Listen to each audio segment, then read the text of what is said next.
I had to face my truth with it all because my baby mama, she hit a camera in the bathroom, took a video of me butt naked, load a needle up in her bathroom. You know what I mean? Sent it to like my parents, my grandparents, my other baby mama, a bunch of people around Milton, and you know, and she apologizes for it all the time. I tell her not to because that really forced me to like I couldn't hide it no more.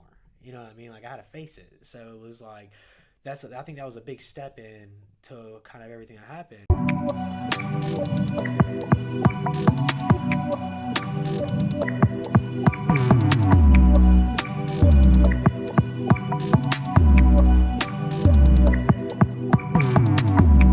glad you actually found a way here. That means a lot to me, man. For Yeah, sure. I had to, man.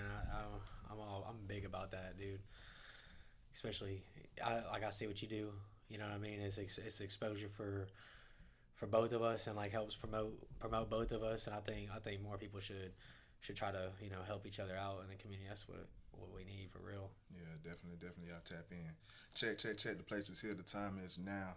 You are tuned into the lunch table. You got your boy Savo in the building. I got another special guest in the motherfucking place, man. Do you mind introducing yourself for the people? Hunter, the righteous reaper, Bueller. Yes, sir. Yes, sir. The Righteous Reaper, man. Where does that come from? Man, that's a funny story. So, I went through like a bunch of nicknames when I started training about 14 months ago. So I ain't been training too long.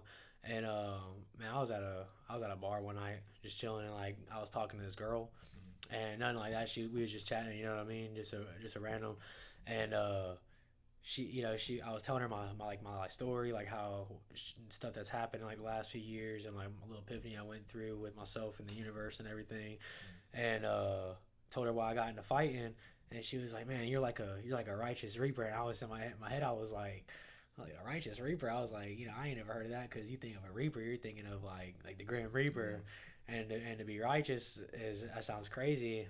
I was like, what does that mean? So I asked her, and she was like, I don't know, look it up. And I found out it's a Kodak Black song, and then so I kind of just he Kodak talks about it like being a humble stepper. That's doing it kind of in a right way, and I kind of use that analogy of what Kodak said, and then turn it into kind of to the reason I fight. So So yeah, so you just mentioned a second ago regarding the reason you fight. Can you dive deep into that? yeah, man. So I was a hardcore drug addict for like a solid year, man, and like super hardcore, and into fentanyl and everything, banging it, using a needle, and then one had like a little epiphany. I was like just tired of everything, and it wasn't that night, but about a week later I woke up, and everybody knows when you're on opiates, you get dope sick, and I tried 1,000 times before to get clean, man, and like I used like my kids as an excuse, everything in the book, and then about a week later I woke up and I wasn't sick, and I was like, this is weird, you know what I mean? Like, what's going on? So I didn't do nothing that day. I gave it some time. I was like, woke up the second day. I wasn't sick again. And I just remember saying out loud, I was like, this is really it. You know what I mean? I was like, whatever I have to do to find my purpose in life, like I'll do it, and I'll stick to it because I've never had a rough childhood. Never had no wins. You know what I mean? Always blamed the world, blamed everybody else for myself, and so I decided to shit. I'm at rock bottom, and I might as well take a risk trying to be different. You know what I mean? And then I also wanted. I don't believe my life story is like for me. I believe it's for like other people out there that are kind of lost. You know what I mean? So I figured I started fighting, and I boxed a little bit before I got on drugs, and I had like one boxing match. Um, in 2023, and then Devin Adams, the promoter for or the matchmaker for Island Fights, hit me up and was like, on a short notice, it was like 9 days, and to take an MMA fight, and I was thinking, I was like, whatever, fuck it, I'll do it, see what I got. I knew I had a little bit of boxing, and I went in there, bro, like 2 weeks clean on a 9 day notice. I got subbed in the first round by a blue belt who like wrestled all through high school, but it took him 2 minutes on the ground to sub me. So instead of like looking at it like, damn, I got lost, I looked at it like it took a blue belt 2 minutes on the ground to sub me. Somebody that's never didn't know how to throw a kick, didn't know nothing on the ground. I was like, shit, maybe I got something with this. And then, I want to go as far as I can with it and just use that platform to, so people can hear that story. And like, like all you gotta do is just really believe in yourself. Like you just need a little bit of belief in yourself and start finding ways to trust who you really are, instead of the world. And you can do really whatever you put your mind to once you got under control. So Mm. that's why I got into fighting, man. It's just Yeah, it's something different. I can dig that. I can dig that for sure. And respect to you. You mentioned briefly your background. You see, pretty much you say you didn't have it easy. Can you elaborate more? Not necessarily on the struggles, but just your background, where you're from. You know what I'm saying? How did you originally find fighting? You said because you were boxing, you were boxing for a year before, but when did you originally just find fighting? Just find just the appeal for the essence of just the craft of fighting, whether it's boxing, MMA, jiu-jitsu, all that. Just take us to the beginning, if you don't mind. For sure. Zab Judah and Floyd Mayweather fight, man. When I was young, I was a jit, dude. Probably like 8 or 9 years old, and I like I love boxing. Then like the Victor Ortiz fight with Mayweather, and then Manny Pacquiao, and then Canelo comes along, and Terrence Crawford, and so from right before I was a teenager, I always had a fascination with it. Always wanted to do it, but I never had the means to like be able to go to a gym. Like my parents didn't have like the financial means to put me in training or stuff like that. And my uncle, one of my dad's best friends, always told my dad like he should get me into boxing or some type of like art. Um, and my dad just never did it. So I've always had like a fascination from a kid with that, with like just fighting in general. I didn't ever think I was gonna do it, but I am now. So that's basically where it all came from. Can you explain your fighting style? Yeah, man, I'm more of like a pressure counter puncher. So it's not so much like Conor McGregor where you're just like sitting back waiting for that open shot. It's kind of like a Izzy or like a Corey Sandhagen, a Peter Yan, kind of always on the edge of that cliff and like the edge of the void, and you're kind of high volume until you see a shot like Nick Diaz. He did a good job at it, like light shot, light volume, a lot of shots, and then when he sees something, he just digs it. So that's how I am because I fight at 135 and I got 73-inch reach, man. A lot of people aren't built like that at that weight class, so staying long is the key for me. But also like while you're in their face the whole time. Mm-hmm. No, for sure. What as of right now? What's your record? So I was. I like to say my MMA record because I'm kickboxing now. I'm kind of taking the Alex Pereira route because I've only been training for a little over a year, and I was just gonna try to go straight to the UFC, but jiu-jitsu, man, it's like when you don't know nothing, you can tell like it takes some time to like really, at least for that level, it's gonna take some time. And I'm 29 years old, so I got like a solid 12 years to really give it my best shot. And so my MMA record, I don't. My first two fights, I took that one, where I lost, being 14 days clean on notice. Then I took another one 2 weeks after that on my birthday on a short notice, and I broke my hand. I was winning that fight, but I broke my hand. So I don't like to count those two fights because I necessarily didn't have any training, and it was just kind of off of sheer like what am I capable of. And then my fight in Biloxi in March, and then my fight in June, I lost both of those by submission. So I was winning on the feet. You know what I mean? And when it comes to jiu-jitsu, I lost. And my last fight in June, I got poked in the eye real bad on some Tom Aspinall stuff, and the doctor stopped it. But so I'm 0 and 4, I guess you could say technically. To me, I'm 0 and 2 because my last two fights are the only ones where I can say like I was training. Like my fight in March had like a 7 month camp because I from that last loss where I broke my hand up until then, and then from that fight to June, I was basically in a camp, and I think too another reason I lost was like my coach at the time. I love him still. You know what I mean? Ain't no hard feelings against him, but I wasn't being kind of taught the things that I needed to be taught being a new fighter, like fundamentals. So I had like decent stuff, like decent weapons, decent tricks in my bags, like a little bit of technique, but like no ground fundamentals that win fights. Like Colin's super technical, and so it's stuff like that really matters.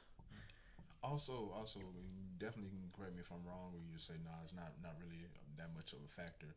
As far as because hearing your record, it wouldn't be as appealing as other fighters would hear or would like starting off. But with some of those performances, some of those outcomes, would you say a big factor or a big element of it is you weren't too far removed from your addiction? No, I don't think so. Because man, the way I got clean, and that doesn't just happen to anybody. Like there's never a there. Like I literally woke up that morning, about like a week after I had my breakdown of like being just like crying and like so tired of what I was doing and looking like basically face myself, like face my truth. And I woke up that morning and there was nothing, like absolutely, like it's like almost like my brain like was completely rewired. And it took me a couple months from about August of last year to like October to really start like fully believing in myself and trusting myself. And then I'm big into like numerology and astrology, so I started like getting into like my life path and like reading about that and certain things. And then like it just started becoming more and more clear to me.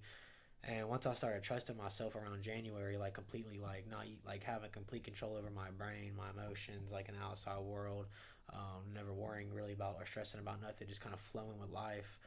Uh, I don't think those my last two fights necessarily that had anything to do with it. Mm-hmm. My first one, like maybe it could have, and I think most likely it did, but at the same time I think that's the fight that's the moment that everything kind of changed for me. Like seeing me lose, but like not giving up on myself, because you got to think, tell me, being 0-4, most people would have gave up by now. Mm-hmm. So it's like I don't think so. Not for the last two at least. What you just said kind of segues into another question that I have. Cause that may be it. But which fight thus far taught you the most? What, ooh, like about myself or just in general. In general, Um, and if you don't mind detailing how.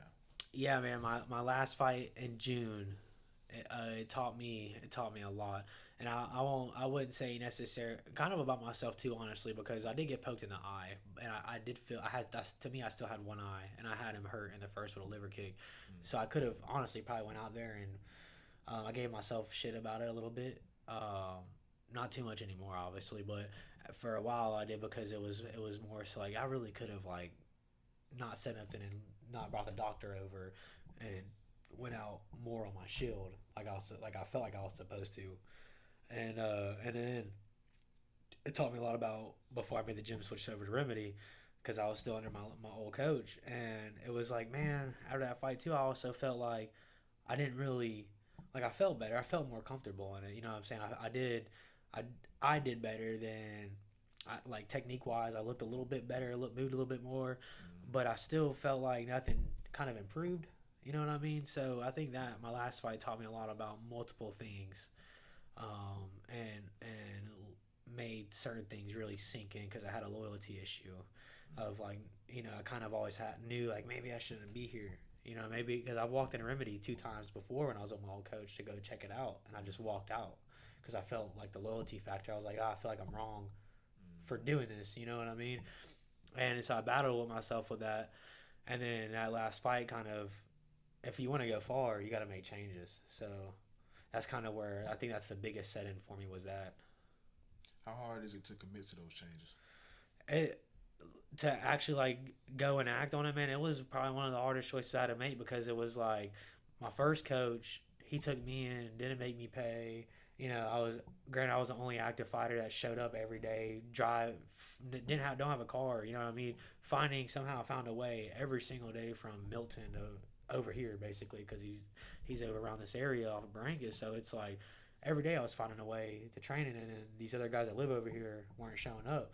So I battled with it, I think, more personally than I did sport wise. So it was a real hard decision for me to make, and I think that's why it was a big thing for my last fight, because that kind of made it clear, like, okay, I need to make this now. I need to make this decision if I want to really do this. Thus far, who's been your hardest opponent? Shout out to my dog Gigi. I fought him in March in Biloxi. He's one of my best friends now.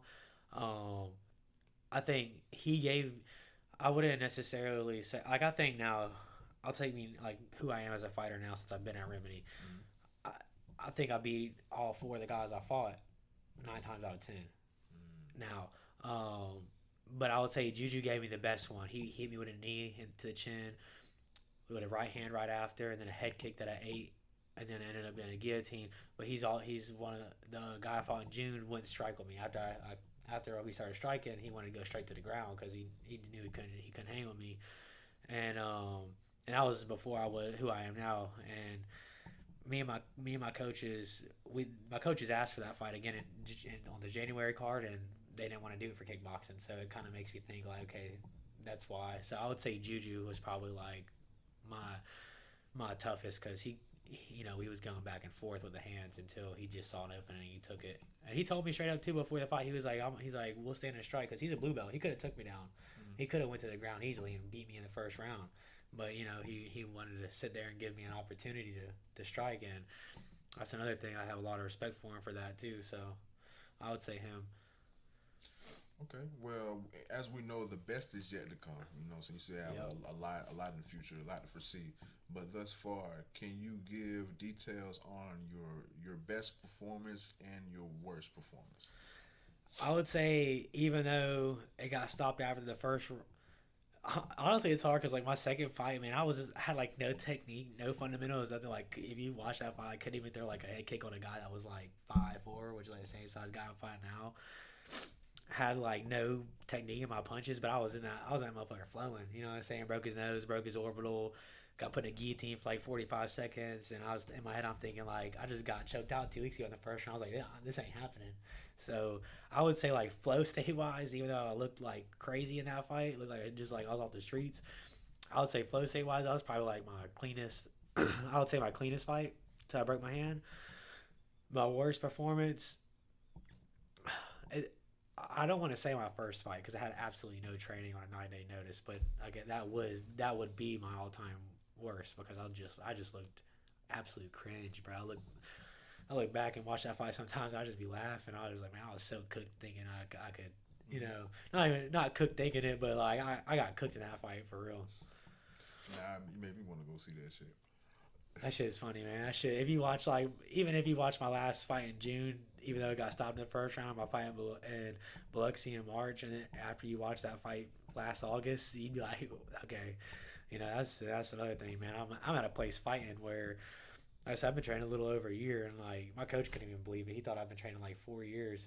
Well, I put the work in. I mean, I'm always training. Like if I'm not, I just got a job. I was jobless for a year because I couldn't find a job that would work around my training schedule. So it was like I'm not. I made a promise to myself, like I said, to give myself a chance, and that means by all means. I don't care what I got to go through, and I have a deep appreciation for like struggle and adversity. Like I think that's where you really find who you are. Like, are you really meant for this?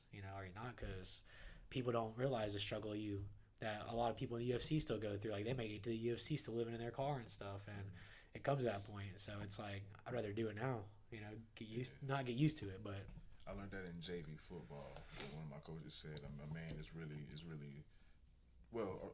A man is really learn. Wow, I don't want to fuck up the. I'm trying to learn. I'm trying to remember verbatim, and I'm fucking up the quote. That's why I'm spilling over my words. But basically, a man shows his true manhood when he's tested with that adversity. Because at that time, I suffered like my first loss in right. football. Like freshman year, I never lost, and we get to the next level, and we win most of the season, and we first loss. I took that shit bad. Yeah, I took that shit bad. It was like, nah, nah. Now is the time we get to see who you really are. yeah, for You know what sure. I'm saying? But yeah, I fucked up that quote. That was so long ago. I was a teenager. That's I thought I even remember. that way though. It's like that's the truth though. It really is. Like with life, with sports, with like your career, it don't matter what it is. Like if you're gonna do something, you gotta expect to be tested. Because I mean, anybody that's a true winner has lost Yeah. or failed. You know what I mean? Like you can't be that. And even as a person, like how do you expect to be like a you can have good people and you have genuine people, but how do you expect to really be like a genuine person if you've never really experienced like somebody that's not doing it to you? You know what I mean? Because that's how you find out like, am I really a good person, or am I just like trying to put on this show? So it's like a polarity to everything, you know. Yeah, for sure, for sure. And it's the last time we're gonna speak on it because we're definitely gonna the line shift. This is gonna be fighting and just of that art and that craft. But yeah, your story is still very important because you're meant to reach out, correlate, and guide others to the path that you believe is the righteous one for them. And kudos to you. But like, what led to your addiction? You said you were on hard drugs. I want to ask like follow up questions, as far as which drug you would say was your favorite, why, and the next question is that's totally different. That's goes back to fighting, but yeah, that. Man, so fentanyl for sure because like whenever you're fentanyl and heroin, opiates in general, but fentanyl and heroin, man, those drugs they give you the everything that you've never felt in the world, and then it grabs you by the balls and it doesn't let go, and then at some point it becomes survival. You know what I mean? And I would say that man, fentanyl for sure because when I got into it, my daughter's mom, we were together like on and off when I was working offshore for like 8 years, 7, 8 years, and when she finally left after the at the end, I was like lost, man, because I put like I didn't know who I was, I didn't know what I liked to do because I was so caught up with like this girl that I did everything that she liked to do because I was putting on this facade of who I really was as a person, all the issues that I had at the time and trying to be this and be that, even though I knew in the back of my head I wasn't. I mean, I was, but I told myself I wasn't. And so whenever she left, yeah, man, I got started like snorting blues and stuff, and then I got to a point where I was spending so much money on blues because my tolerance. Well, I got into powder, and then I started snorting and smoking powder, and then I had got a batch one day with my buddy, and I smoked and snorted like all mine, like quick. Didn't feel nothing. So I'm, me being a junkie at the time, I'm tweaking out. I'm like, man, this ain't no good shit. Like you took my money, blah blah. But my friend's over here who just shot it up, and he's looking like he's feeling good. He's over, like out. What I'm saying, got the fentanyl knot going on. I'm like, So I go home, got some work, got home, and I shot up for the first time, and I was like, like, that's what that shit feels like. And then after that, man, I didn't look back. I got a whole scar on my arm I get to look at because I respected the drug. I never OD'd off of it when I was shooting it. I have a scar because I would just shoot up so much during the day because I was so scared of dying because I was watching people die around me and all that shit. And so I was taking it easy and just doing a little bit at a time, a little bit at a time. And then it got to a point where, like I said,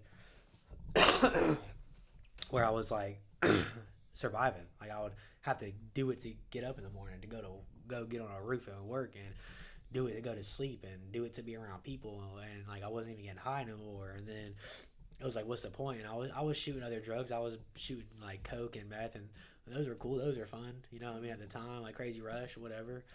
And but fentanyl for sure, man, because it gets a chokehold on you. It's like especially if you have problems, it get a chokehold on somebody that had the best life in the world. Because like I said, it doesn't matter what it is, whatever you have never felt, it gives you that. Which and it sounds like the devil almost, you know what I mean? It sounds crazy, but that's like the truth of it. And it like when it gets you, like it gets you bad. And you said you getting off of it. What was that process like? I had, so I was staying with this chick, man, and it's crazy because her son's the one that just shot that girl in Pace in Florida Town. Mm. That's her son, and that's where the whole fighting thing came in because like he didn't have a great dad. Like his dad was the type to make them feel like a fuck up. Like when he got in trouble, it wasn't like let me talk to you. Like why he got in trouble it was like you're a fuck up, you're a fuck up, you're a fuck up. So you're 13, you're hearing that shit your whole life. You're a fuck up. Your mom, you see your mom out here shooting up coke in the bathroom and shit. You know what I mean? It's gonna fuck you up.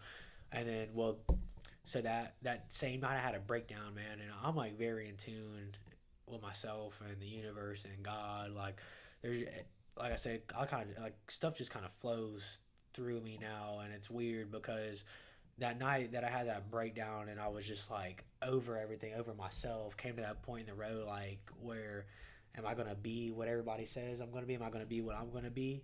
Or I'm saying I'm gonna be, or am I gonna be who I know I'm supposed to be? I came to that point in the road, and that night I told myself I'm gonna be who I know I'm supposed to be, not what I'm telling myself I think I am, and not what the world's telling me I am.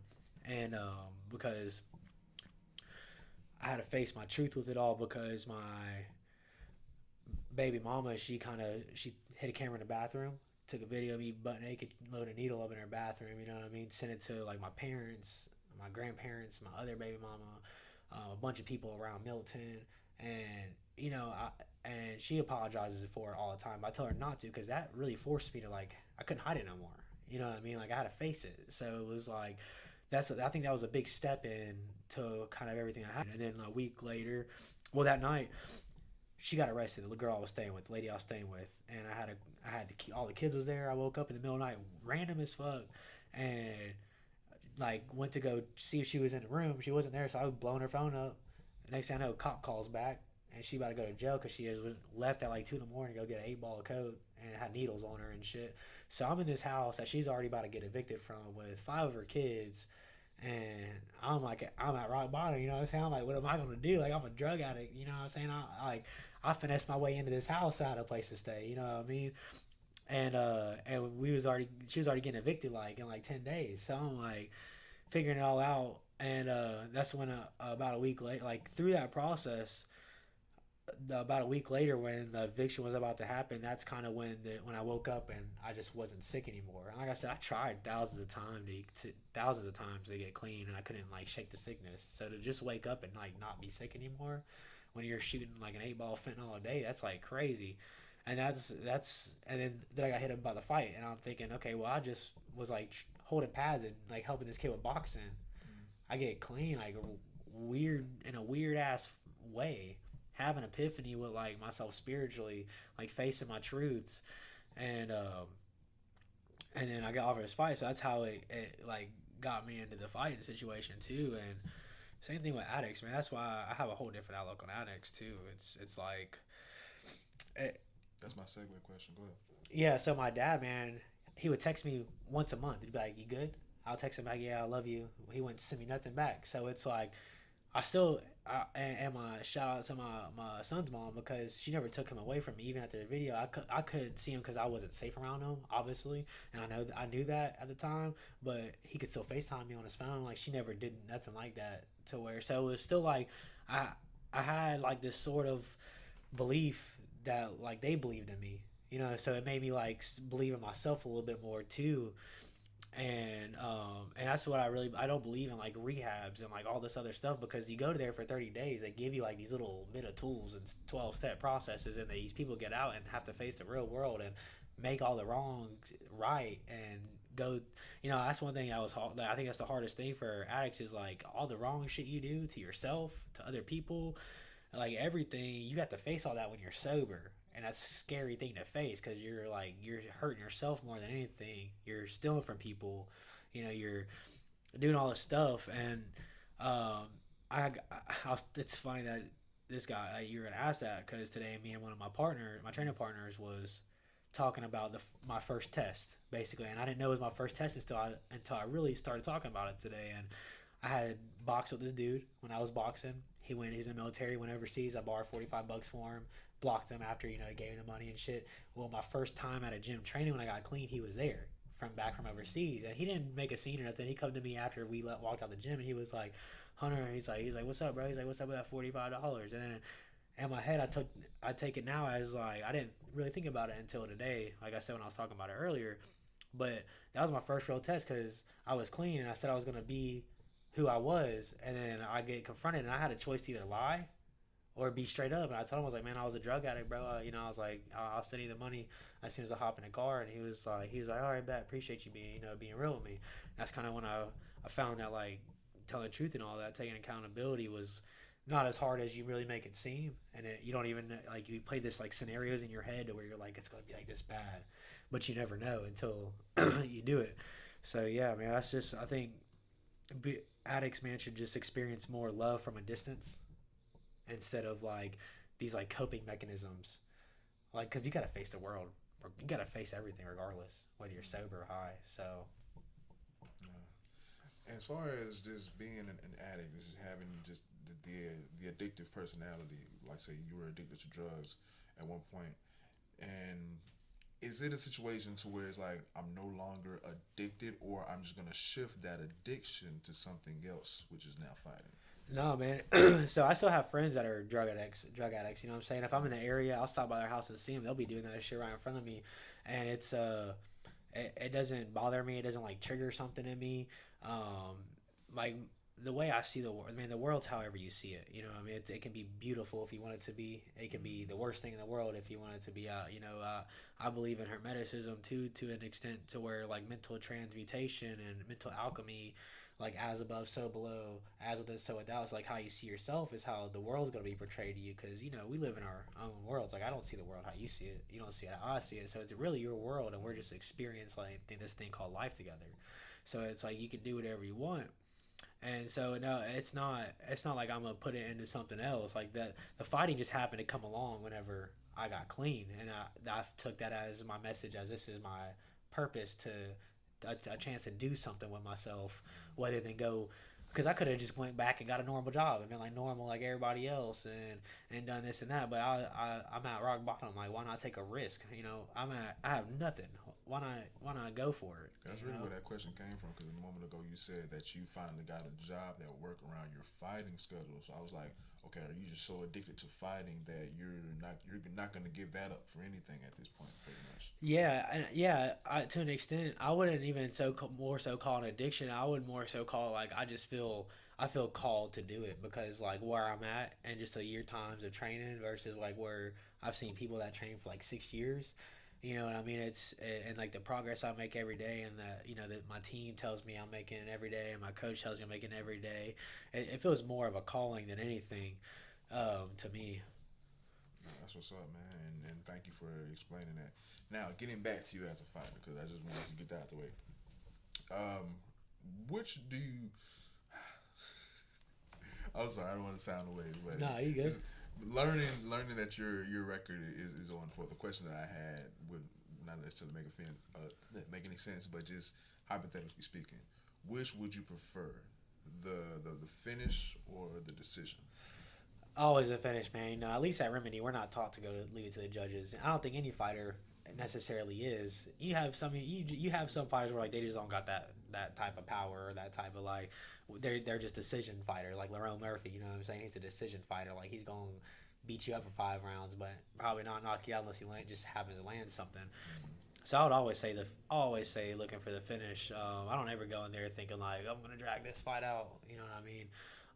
It just so happened. That's why I switched to the kickboxing route because I'm like the Alex Pereira route. I'm gonna kickbox, do jujitsu still. You know what I mean? But that way I can go to Glory and get some title like world titles at kickboxing while I'm working on my jiu-jitsu, transfer over to the UFC, like kind of like that sort of kickboxing route like people are doing now because I'm older. You know what I mean? I don't, like I said I'm not gonna learn the jiu-jitsu I need in like 2 or 3 years to really be a threat in the UFC. They'll just know, they're all that's a whole different level. So For sure, for sure. For one, man, shout out your team. Shout out your team, man. How long you been with them? Some of the members you want to give them their shine right now, man. This they segment. yeah, shout out Team Remedy, man. John Gunther, Cam Bennett, Dawson Grissom, Robbie Keys, Cameron Keys, Colin Goodman. The missile. Yeah, the missile, man. The technical brawler. Shout out Tig. I don't think I'm missing anybody on there. If I am, I feel bad. But and shout out my coaches, man, because they are a small, kind of group. So it's not like they don't really just let anybody on the team. You know what I mean? I went there in August, and I was on the team. They accepted me within the first 2 weeks I was there, which I was told isn't normal, and shout out to all them guys. My coach told me, he's never heard a group of guys talk about somebody's like character and integrity like the way they have with me, and that's something another reason why I'm where I'm at now is again, that's kind of going back to the drug thing, like building that, like seeing all the wrong shit you do and then having that, and it goes a far way. And I've been there since August, so that's going on what 4 months. Yo, and then I fight in January, fight next month. How many fights have you had under Island Fights thus far? I had one. Well, I had two boxing matches. The second one, I don't. Again, it's on a record, I guess, an amateur record, but I took it on like a 2 hour notice.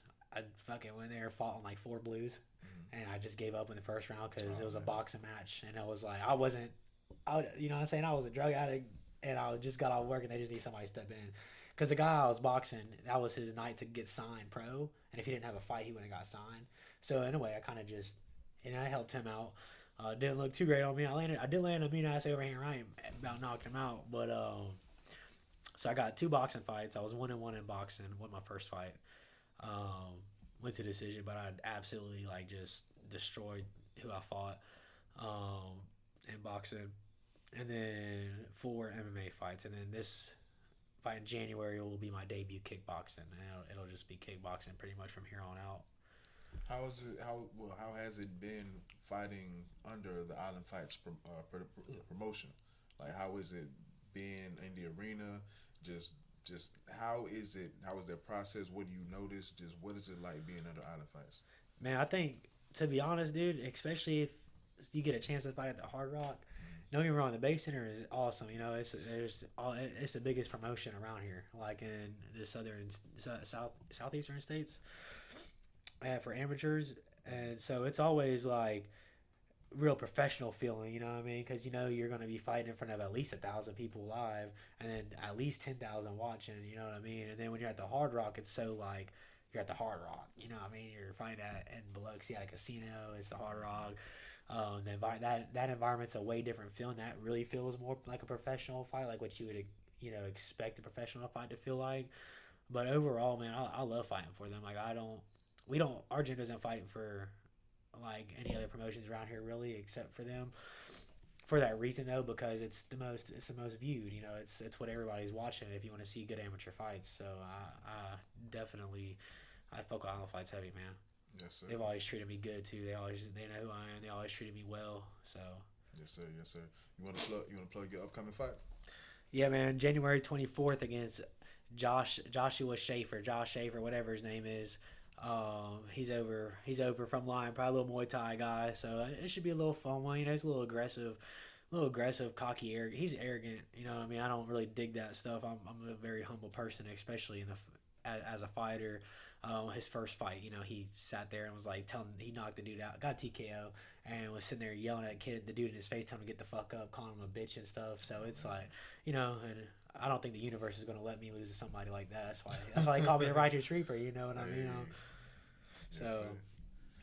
Give me your top 5 fighters of all time. ooh, so with like boxing, mixed martial arts, All fighters. Oh man. Number one, I'm not gonna go off skill base. I'll just go off like my favorite. Just subjective list. Yuri, number one, for sure. Really? Yeah, man. Because especially the last fight was great, dude. So I fuck with Yuri. I fuck with Yuri heavy, man, because of how he is outside the ring, and then just in the ring, dude. That's just like I've never seen somebody so like technically unorthodox and still win. And then turns it up at the end. Yeah, dude. Like, he because that's the thing. Like with me, like growing up, like I was always in chaos. So like that's why, like I enjoy like him. Like I enjoy when it's chaotic. Like I enjoy that. I enjoy trying to find that like little moment of like peace to flow in the chaos. And that's what he does. He's got to. It's like he said after he beat Khalil. He was like, I need an opponent that's gonna make me feel the chaos to really thrive. Yeah. And Khalil's my second favorite. He was my first for a while because of story, and it's funny because all Pereira punching bags. I mean, yeah, dude, Alex is definitely goated, man. But yeah, the Khalil, man, he was my favorite for whatever because the night I had that breakdown, and this is before I ever really indulged in the UFC. I saw a video of the one where he was crying, talking about you can be seen, you can be heard. I happened to see that video the same night I had my breakdown from getting clean. So like that, his story alone like did a lot for me in my life. Like trying to do something with myself, being 300-pound fat kid, damn near having heart attacks. Now you're almost a UFC champion. And then those are my top two. And then John Jones, I'm gonna put him at 3. If you want to talk about fighting wise, he's number 1. He's goated. That's best of all time. Peter Yan, number 4. Uh, Number 5, man, that's a tough one between like, oh, that's so tough because there's like so many good ones, Oh dude. yeah. Um, I'm probably gonna get a lot of shit for this because there's a, but I'm gonna put Alex at 5, even though there's a good bit of people I would want to put on there, my top five. But Give me honorable mention. honorable mention, Dan Hooker. Okay. Dan Hooker for sure. I can dig it. I can dig it. I see what I was gonna say. Damn, I was gonna say something and I threw myself off. But fuck it. Fuck it. Solid list. Oh yeah. The Marab and Peter Yan fight, man.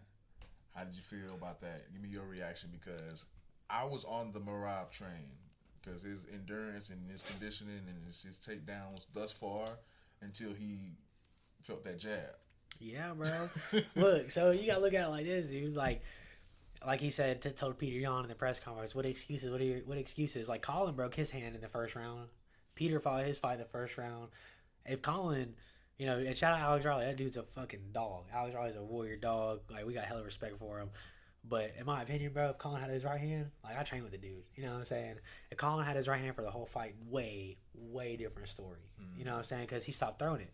So it's the same thing with Peter Yan. Like you can say Marab shot all these takedowns, got all these takedowns, and like beat Peter Yan 50-45 in the first fight, but the dude fought with one hand. Still took the it's no excuse. He still fought, still lost. Mm-hmm. But I told everybody, bro. I was telling everybody at the gym, and I was on the Marab train because I fuck with Marab. I do like Marab. Yeah. He grew on me. You know what I'm saying? Exactly. He grew on me, and but I just didn't see him getting it done, bro. Because if you go watch all the Peter Yan's fights, bro, he's just like he's the best boxer in the UFC. You know what I'm saying? Best boxer in the UFC. Technical wise, he's like one of the best technical fighters, mixed martial artist, and and he's got a crazy gas tank too. You know what I mean? It don't like people don't realize that because it's easy to see that with Marab when you're fighting guys that do get gassed. Mm-hmm. And if you go watch all Peter's fights, he's never getting gassed. He was never really getting gassed either. And I know Rob said whatever. I was trying to give the fans a show, but to be real, dude, I think you went 2 for 30 on takedowns, bro. I think you got stuff after the 5th takedown was like, oh fuck, and you're getting hit by this crazy lean jab. Was cracking him every time he was shooting. I was like, oh my god, this hard ass power jab. That's gonna make you rethink some shit, bro. You know what I mean? I'm not doing that. I'm not shooting no more. I'm getting cracked in the nose every time. Like in my world, that's just the fucking space creator. And I'm fucking you up with this shit. Yeah. Like, just touching you over and over. Yeah, and like I said, I went in on the Marab train, and I knew of Peter Yan, but I'm like, Marab is he's just his momentum right now. I feel like he's gonna just last, but yeah, bro. Hey, like Mike Tyson says, that everybody's got to play until you get punched in the mouth, dude. Yeah, over and over. But get into your training, man. How often do you train, and what's your diet like? Man, I'm in the gym 6 days a week. So I work at Target since they shout out Target. You know what I'm saying? They worked around my schedule. They asked my hours. I told them what I needed because I had to become a fighter. You know what I mean? Straight up told them that in the interview. And so I work 4 to 12. I get done at 12. Me and Dawson, one of my teammates, will go swimming, or we'll go like on Tuesdays and Thursdays. We'll go up to the gym early, hit some pads and stuff. But I'm in there 6 days a week. A couple of days, twice a day. I got strength and conditioning too. When I get off work, I do strength and conditioning. Obviously Saturdays are sparring days, and I'm probably in the gym.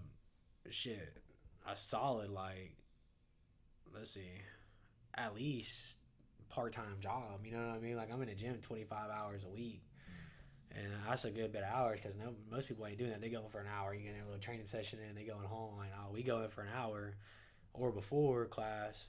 Stay after class, you know what I mean? I'm in the gym probably 3 hours a day, and then if I'm in there twice a day, that's fucking 4 or 5 hours a day. Like, because like you said, most people don't don't move like that.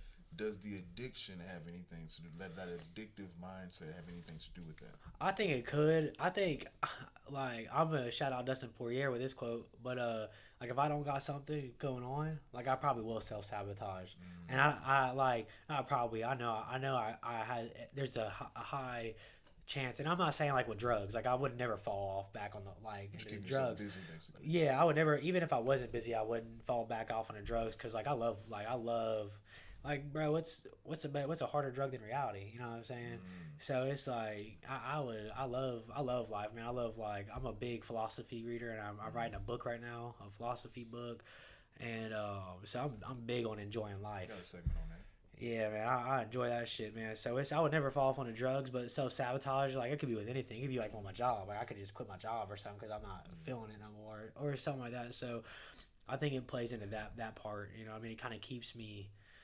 I'm so at peace with myself in the world. Like I can control my mind, like to where I don't really move off an inner monologue. I don't think about nothing I say or I do for the most part, unless I'm writing.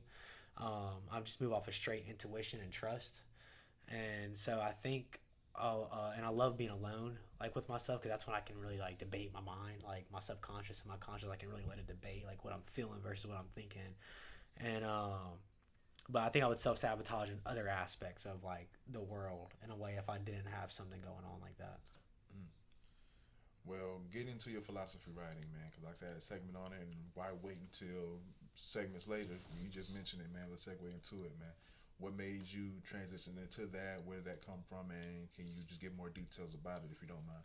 Yeah, man. Just the way I got clean, the like shift of my mind, the way I started seeing life, the way like I made a man nobody, and you got to make sacrifices as a fighter, but the sacrifices that I've made, man, like I gave up like I had a chance to rework things out when I got clean with my daughter's mom, but she wanted me to get a 9 to 5 and not focus on fighting so much, and I wasn't doing that. You know what I mean? So I sacrificed a family basically, essentially for it. And I have trouble with her with my daughter. You know what I mean? And so I sacrifice time with my kids because I gotta go train.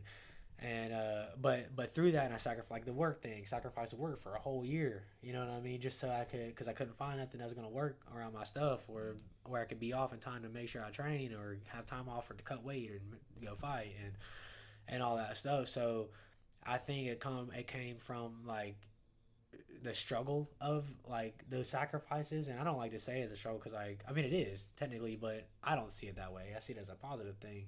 Like what are you capable of? Like what are you about to make happen? Like how are you gonna survive? Like what are you gonna do today?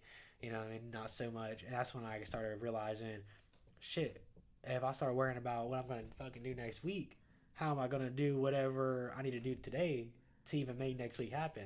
I'm like out here thinking about scenarios for no reason that might not even happen versus when I can just do the best I can today, try my hardest, you know, like accept and appreciate everything that's going on right now and be grateful, like gratitude practice and realize like I chose this path, you know, I know what it comes with. So it's I think it comes from that. And then I started reading a lot of philosophy books like Meditations by Marcus Aurelius, the Kabbalion by the three associates, which is like on Hermeticism, like the mental alchemy, the transmutation of the soul, and growing to be like the best you can possibly be.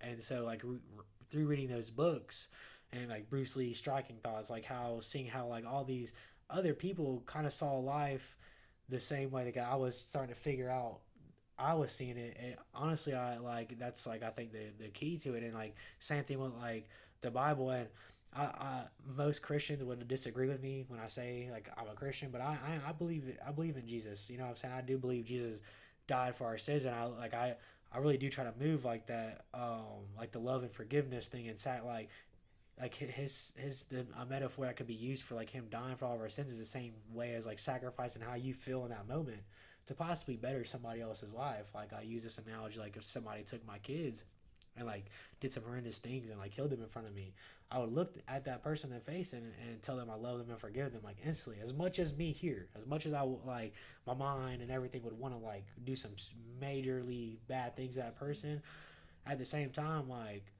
if you do something like that and somebody like you hear that from somebody that means it, that would like fuck them up in a good way. Like they'd be like, what the fuck? Like who says that? Like who, you know what I mean? Because you don't know what anybody's.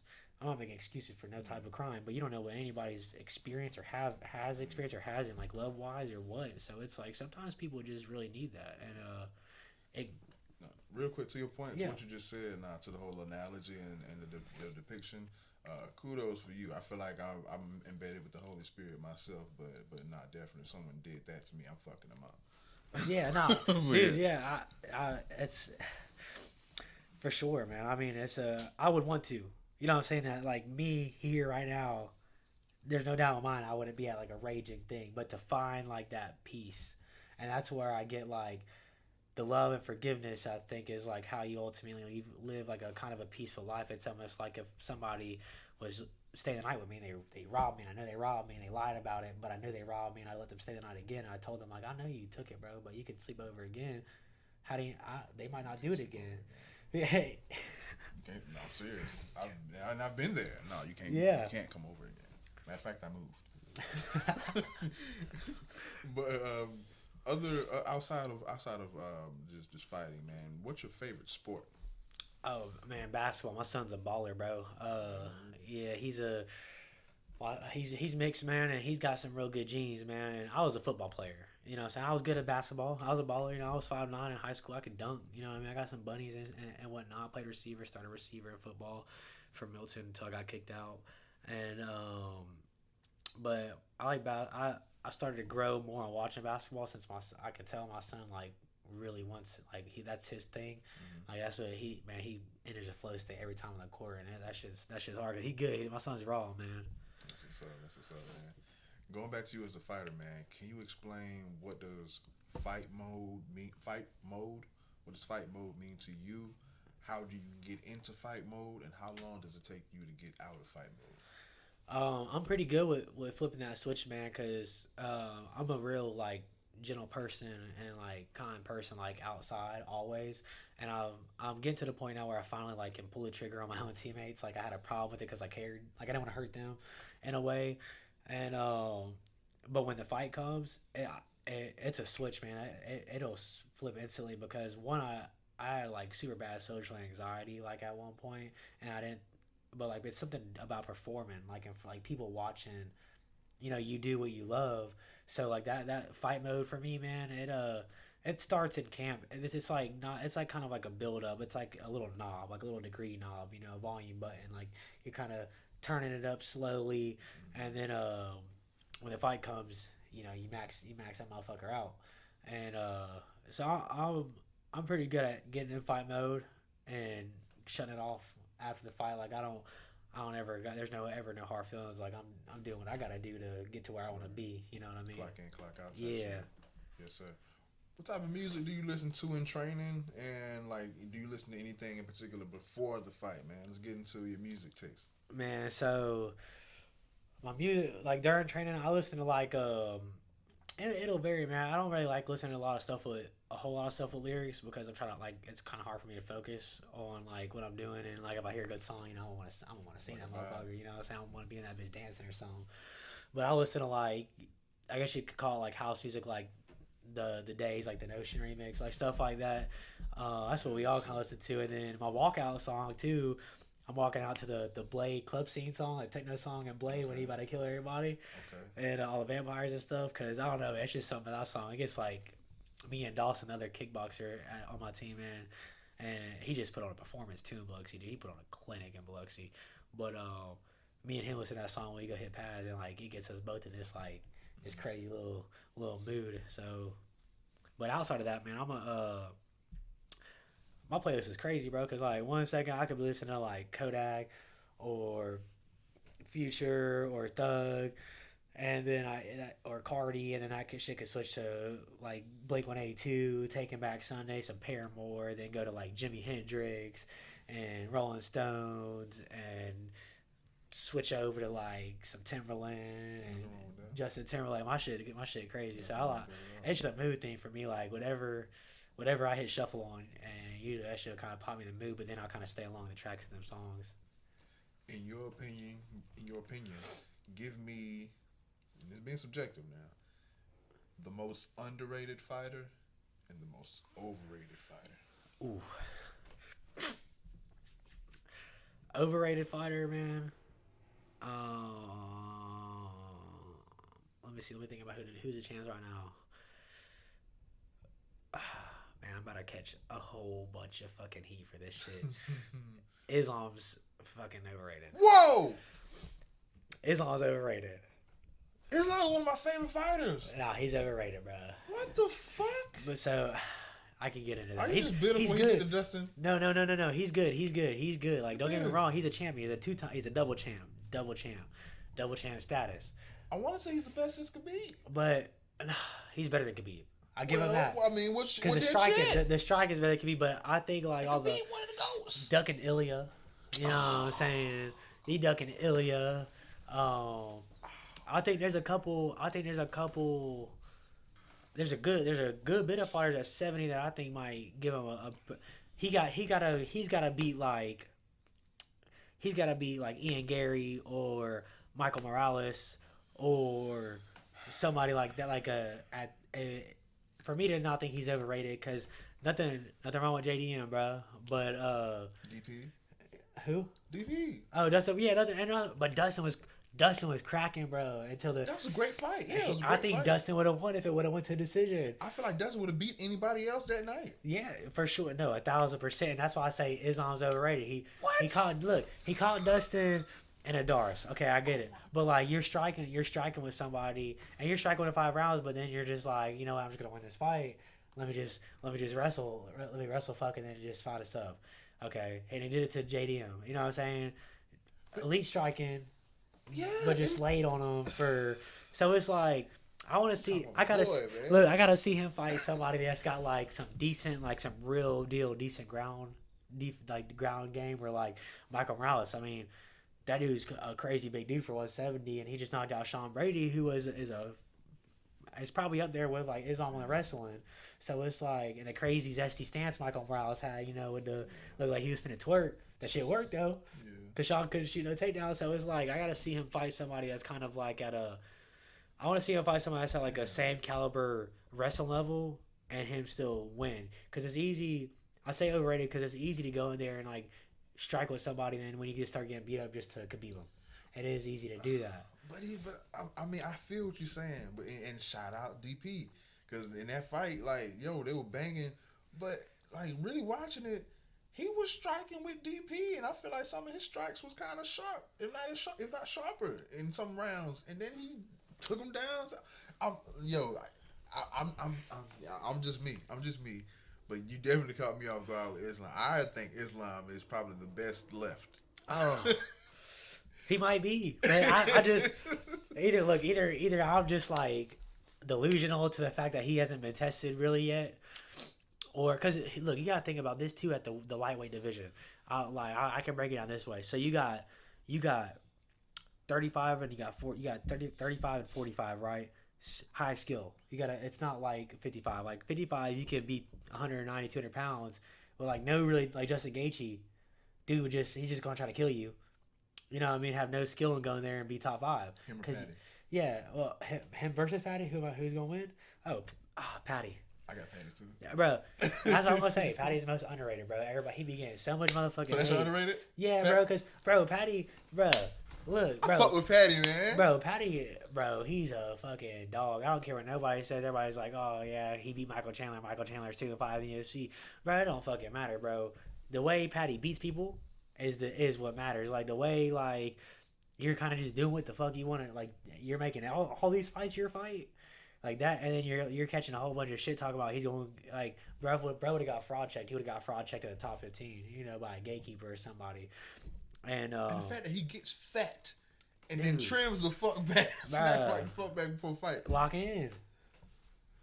That's so inspirational. I'm telling you, bro. I be wanting to just cut all this shit in like 2 weeks. Dude, bro, be a meatball and then be shredded. Oh my god. But yeah, Patty's definitely the most underrated. And I think Patty beats Islam at 55 too, bro. You tripping? No, bro. I would love to see it, but now you tripping. I think Ilya's gonna beat him at 70, bro. I ain't gonna lie. And a lot of people say that. A lot of people wants to see that. I'm going Islam. Well, but I fought with Ilya. That's the fraud check I'm talking about, bro. Because you gotta think Ilya been training jiu-jitsu, bro, since the kid could walk. Since he was a kid and could walk, and then he gets into boxing at a teen, like around like a younger age, which is even better because now you're boxing and you got jiu-jitsu. So it's not like he's doing MMA. He's doing boxing and jiu-jitsu. And then he's learning Greco-Roman wrestling, which is John Jones wrestling style. So it's like Ilya's never had to pull the wrestling off the back because he's knocking everybody out. So it's like whenever you go against Islam, what are you going to do? That's when you're going to find out. Is Ilya going to get fraud checked? Am I tripping about Islam being overrated? Or is Islam really not that good? And when he fights somebody that has like a good all around thing, it's like, it's like, does he get beat? Because it's like GSP. When GSP lost, you know what I'm saying? Like, George. GSP was fucking running through everybody, like all around one of the best fighters. Like, if I got to put him in, like if I got to put like elite, like fighter list, like John Jones and GSP, top two, and then Mighty Mouse. So it's like GSP at 170 was the best fucking 170 probably ever besides Kamaru Usman. I love Mighty Mouse, but he would have lost to Rod Tang if they would have stayed Muay Thai. Go ahead. Oh, no, facts. Bro, for sure. For sure. But yeah, and I think Kamaru Usman gives his all run for his money. The wrestling, bro, Kamaru Usman wrestling, dude, and that's a big motherfucker too, bro. I mean, he went 3 rounds of Kamzat, bro. Mm-hmm. Ain't nobody did that. Really. Yeah, and other than Islam, Kamzat is my favorite right now. Bro, and he's not getting a whole lot of shit like he was. And he got a lot of shit for that DDP fight, but I don't give a fuck. If you was on a crucifix for 25 minutes, that shit's interesting because like how you got a grown ass man like that, and you just sit here punching in the face, and he's just like laying there. So Kamzat, he got my respect with that fight. That shit. Oh my god! Because how you, like you just said, you a grown ass man. Hey, look, shout out Justin Gaethje. If one man can hold you down, two can rape you. You know what I mean? So it's like, yeah, man, that shit. That's definitely crazy. Did you happen to catch the circus that happened last night on Netflix? Oh, Jake Paul, Anthony Joshua, bro. Jake Paul versus Anthony Joshua. Hey, and to all the Jake Paul haters, bro, shout out Jake Paul, because who the fuck gonna step in a ring with a guy that's 6'8", 270 pounds, and yeah, he ran for 4 rounds. And I got a little theory on that me and my pops was talking about. But what's up? Like I think he knew everybody was betting on Anthony Joshua to knock him out in the first, second, or third. So he just ran to beat. He probably had a little parlay on himself to make it past the fourth. And because in that 5th and 6th, bro was throwing back. Like before he got knocked out towards the end, he was like kind of he started trading a little bit. And I think either that, and I think he was scared, bro, because anybody can say like, oh, Jake Paul's a boxer, bro. Bro's been in there. You know what I'm saying? Everybody can say he's fought like all these older people. It don't matter, bro. Anderson Silva's Anderson fucking Silva. Tyron Woodley's Tyron fucking Woodley. You know what I'm saying? Nate Diaz is fucking Nate Diaz. Mike Perry's Mike Perry. And granted, they're not boxers. MMA fighters, exactly. They're MMA fighters, not boxers, but they're still fighters, bro. They still got that fighter mentality, that fighter heart, and that's a hard thing to beat and like just walk through. Do you think, like say, in with like the chronological order, same timeline, if Jake Paul would have went into their world, UFC, would we have the same outcome? I think Jake Paul's will do a lot better than people think because he wrestled for fucking years. You didn't answer my question. Like with them, like if he fought Anderson Silva, no. Exactly. Because you got to worry about kicks and everything. Exactly. But I mean, who knows, bro? He could go send him to Dagestan 2-3 years. You know what I'm saying?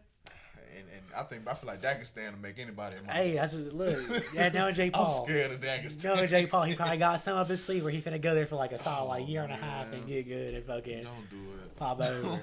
Don't do but no, man, Jake Paul, dude, he's a boxer, bro. You can't say nobody that don't train for years and he's not bad, bro. I think levels to this shit, but yeah. There is levels to this shit, and that was shown last night. Mm-hmm. You know what I'm saying? He did find, and he's selling out shows.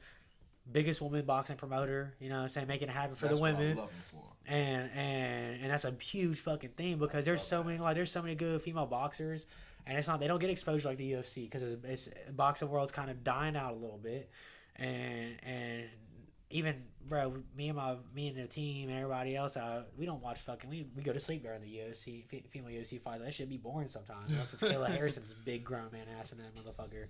Them bitches be banging. But they still be banging. They do. Pause. But boxing, bro, Alicia Baumgartner, she built different, bro. She built different. Like she is good, bro. Like that's the bud of women's boxing. I don't know. Clarissa Shields or whatever her name is. Yeah, she good, but Clarissa, and then the girl that fought on the same card, the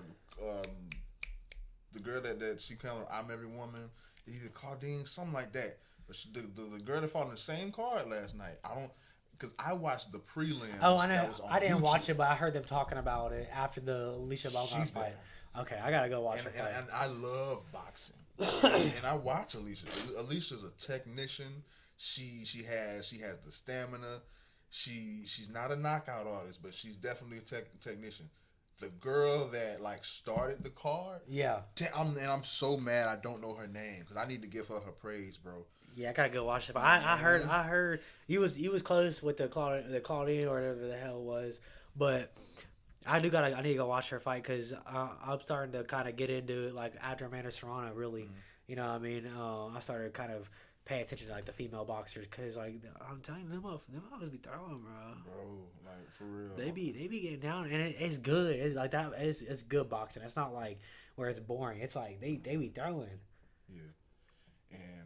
And also shout out to Keno Marley. I watched Keno Marley versus Gift Davis. I watched the prelim fights too as well, and they were throwing, and they're giving me everybody but the women, but the woman that I'm looking for right now.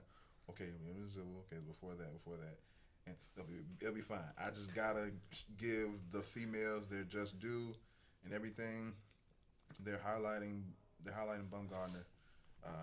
Yeah, yeah. I'm sorry. I'm sorry. If anything, I can just cut this out. But yeah, I already pulled it up now, so I gotta look at this shit. If y'all know in the crowd, well, in the viewers, please, like school me on this. I'm gonna find it. Carolyn Dubois. Okay. Carolyn Oh, Dubois. Carolyn Dubois. that's Daniel Dubois. I think sister or some shit. Bro. And he's raw too. Daniel Dubois is raw. He's not Yeah. Anthony Joshua last. Yeah, bro. What I'm saying is, cause you just off of the bud, and I ain't saying she the bud. Definitely right now, Clarissa's at the top. But as far as up and coming, and shout out to Alicia. Just our last episode last week, I gave Alicia her props and good luck going into last night's fight. Even though I was fucking up her last name at that time, but watching that the prelims card, Carolyn Dubois, bro.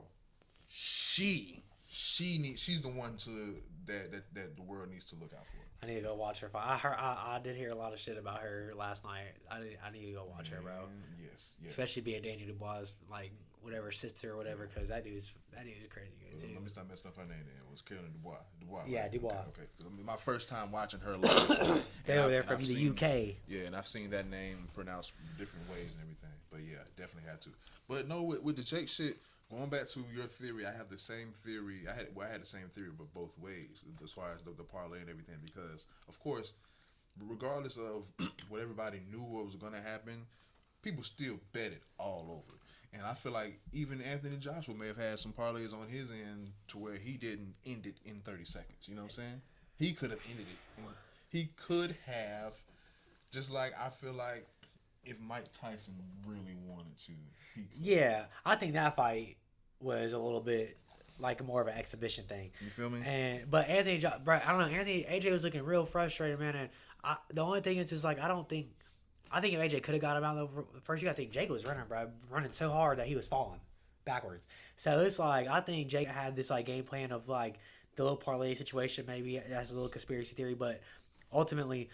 Everybody knows AJ has cardio problems in 12-round fights, so it's like, let me see if I can run for 7 rounds, just stick a jab out there every now and then, and to see if I can win. But that's really what you was banking on?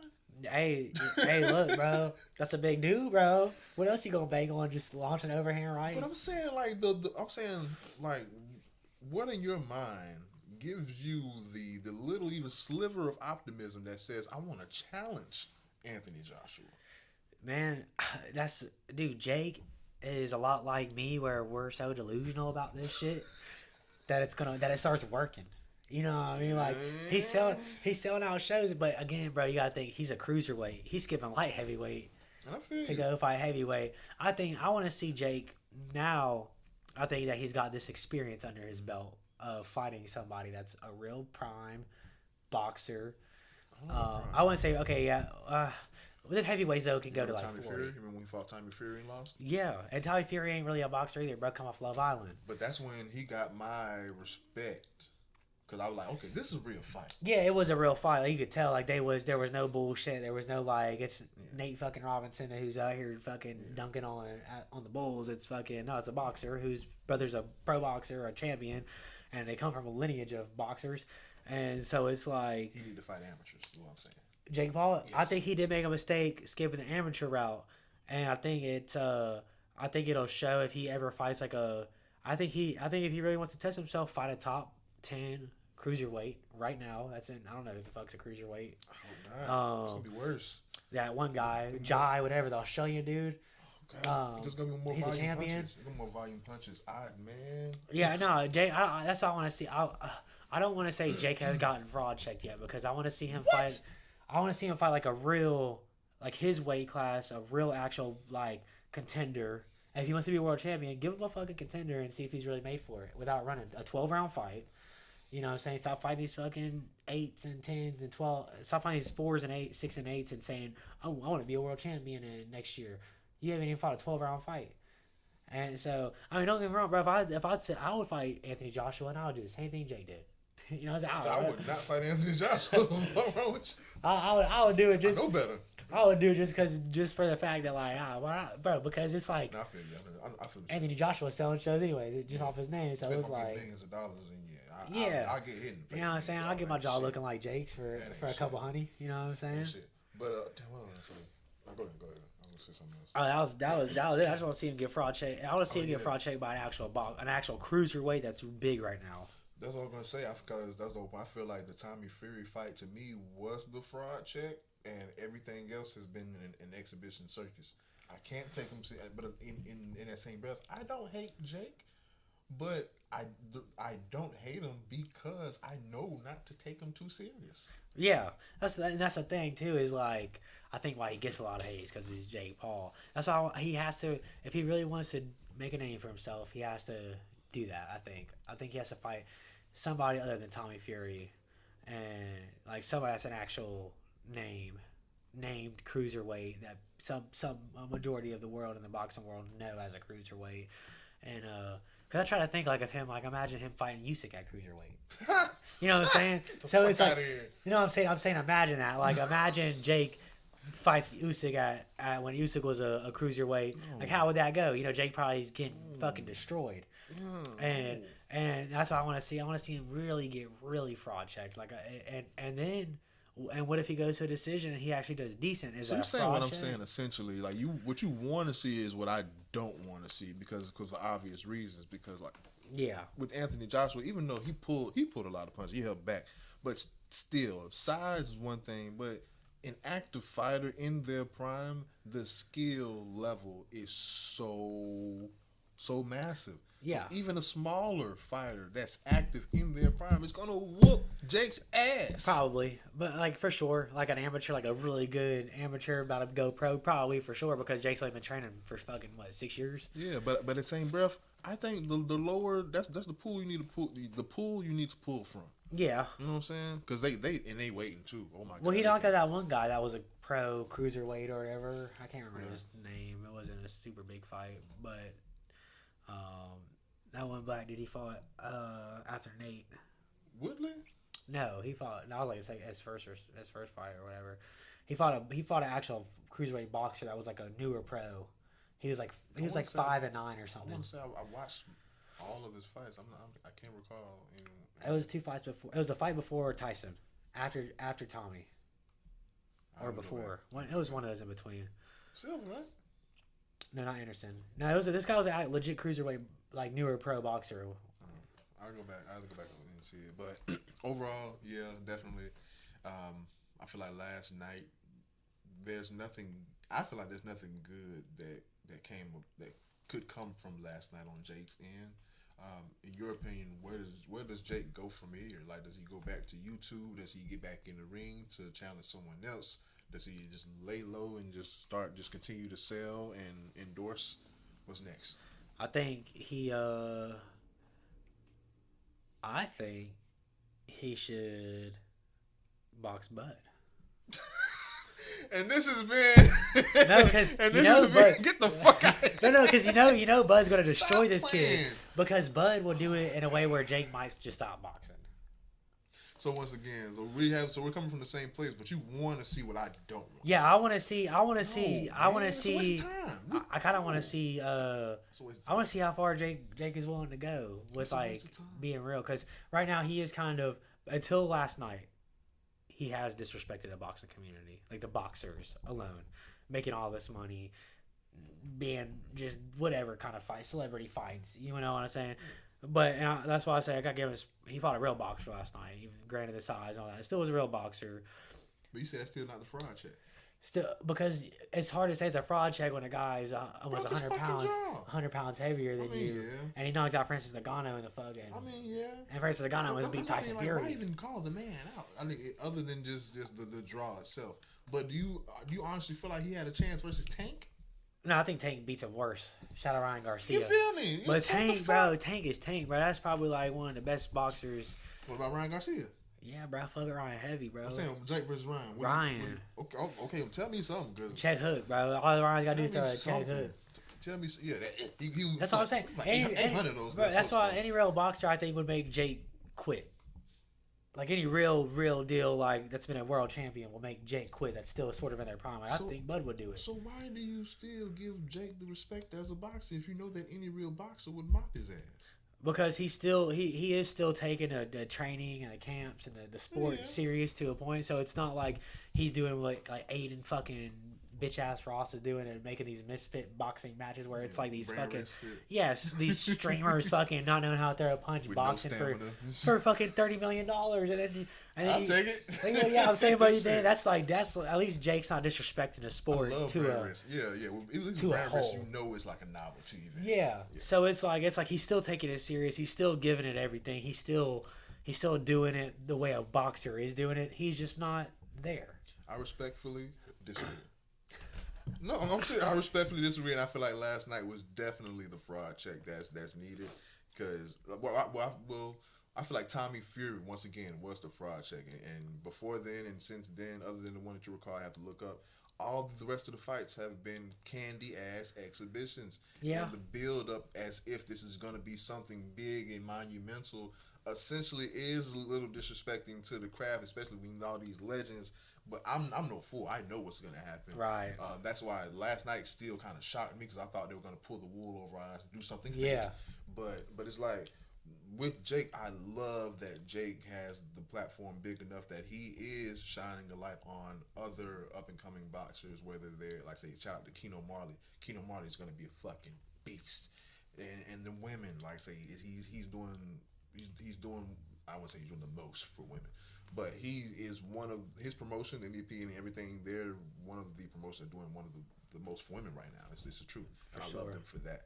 But yeah, man, I feel like the fraud test was back with Tommy Fury, man, because like I said, he was like a kind of boxer, Right. and he beat him.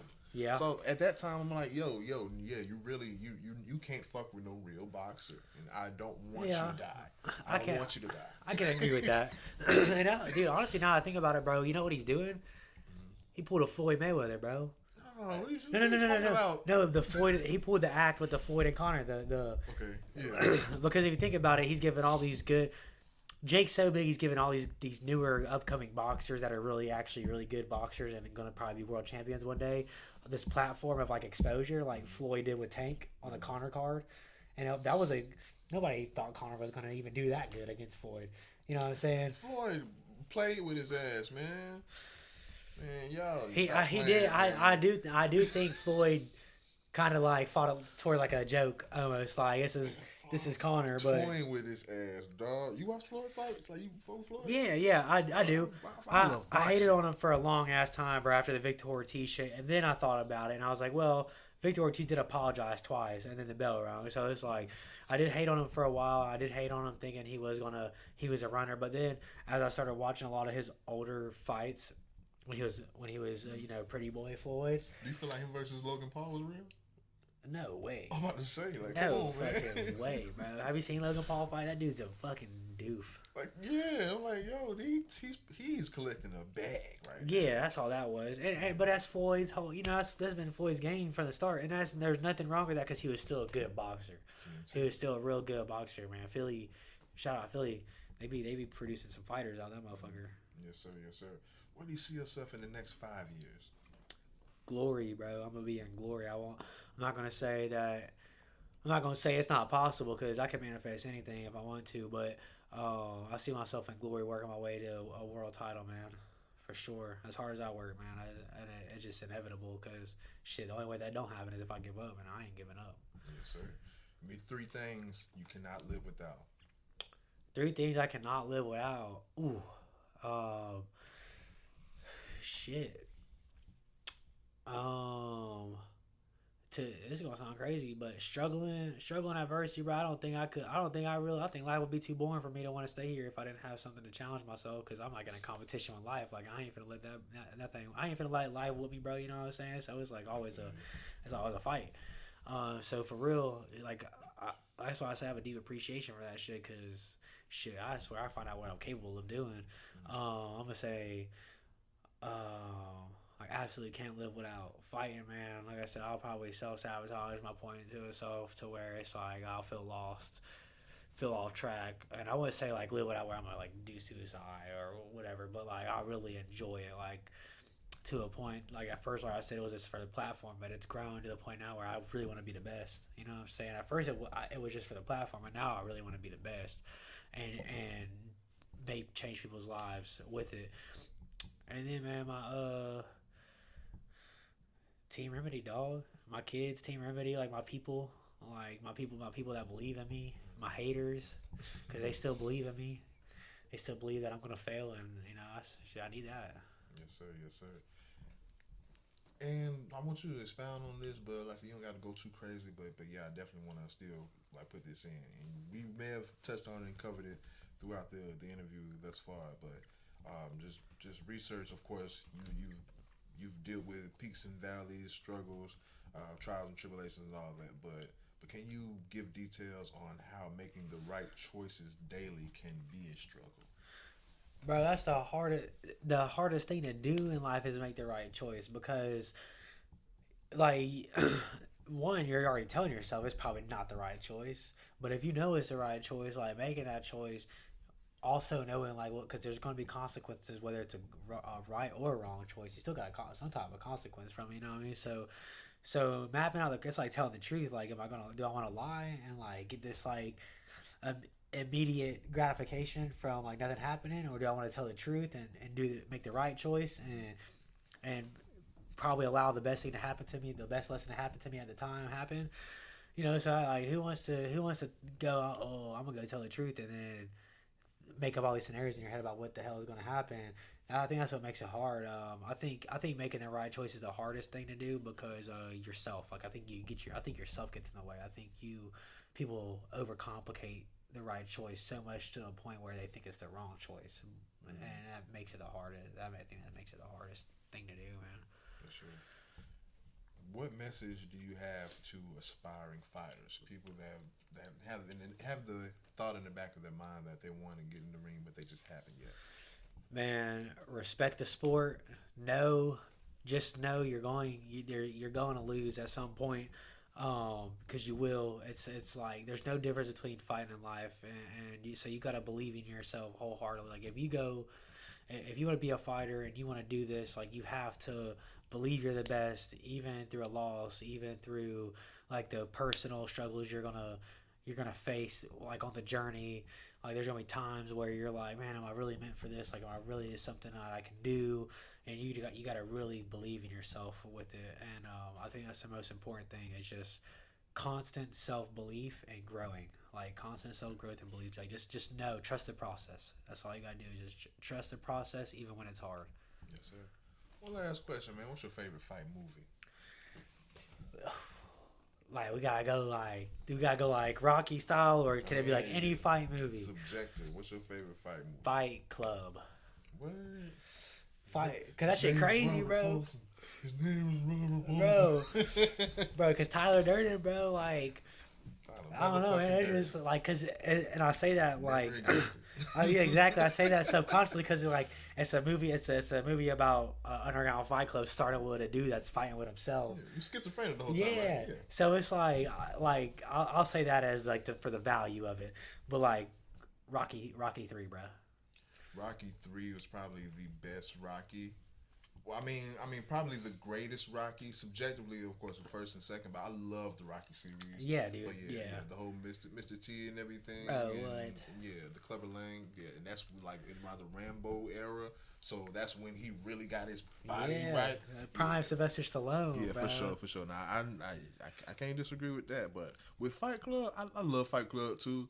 As far as the whole twist or the climax, that brought the movie down to me because At the end? realizing that he Yeah. did all this shit. I'm like, I don't believe that Yeah. one bit. Yeah. It was like he works at the office. Well, it's kind of Get like the fuck outta American. here. It's like American Psycho, bro. You know, if you watch American Psycho, it's Yeah. like that's a crazy. You believe Brad Pitt? You know what I'm saying? Did this? Yeah. Shit, like this Steve Carell looking motherfucker. Yeah. Like, come on, dog. Yeah. But yeah, definitely. I fuck with Fight Club. I fuck with all the Rockies, except for Balboa. Yeah, man, I like the newer ones. They were 85. Fuck Shout out him. to Creed, but I'm a motherfucker. I grew on Bloodsport and then Bruce Lee. Hey, Bloodsport's a fire ass movie too, bro. Yeah. But nah, man. One final time, man. Give your final shout outs, man, and tell the people where they can find you. Shout out Team Remedy. You can find me on and shout out all my believers, all my followers, all my fans, all my haters. Definitely all my haters. I gotta give y'all the best shout out, the biggest one. But all my handles are at the Righteous Reaper. TikTok, Instagram. I don't have an X account. Hunter Buehler on Facebook. But yeah, all my handles are the Righteous Reaper. No underscore, no nothing. Just the one and only. Yes, sir. Yes, sir. You already know what it is. Places to the time is now. We out. Boom.